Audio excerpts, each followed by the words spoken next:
ধান ভাঙ্গিবেন যায় না যে আমার এত টাইম দেরি করে নেবো আমি ভাবি নাই। তখন গেতাছি আমি মেলে ধান ভাঙ্গিবেন নিগে, আর আপনি গল্প মেলটা ঘুরিয়ে দেখিবেন নিগে।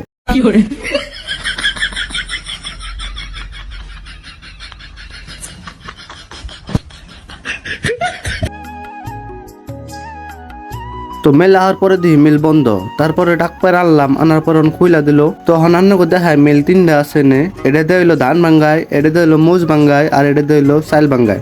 আর এখন আমি একটু ট্রাই করবো দিয়ে হাত দিয়ে আমি ঘুরে নিহি। তারপরে দেখুন এনে মেলাটি কৈতর মিলা কেমন করে চাইল খাইতেছে। তো মানে কৈতর দিয়ে হইলো মেলা লাগই, তো ব্যক্তি একলগে খাইতেছে, বহুত সুন্দর দেখা গেছে। তার মানে কমসে কম 3 ঘন্টা মান লাইন আসাল না। তারপরে লাইন এসে লাইন আসার পরে বেকার ফার্স্টে চাইল নেই যারা তাকে আগে ভাঙ্গে দিতেছে। তো চাইল ভাঙ্গানি হওয়ার পরে যখন আঙ্গ ধান ভাঙ্গে দিতেছে, তো ধান সান ভাঙ্গি এখন বাড়ি ফেলে গেতেছি গে।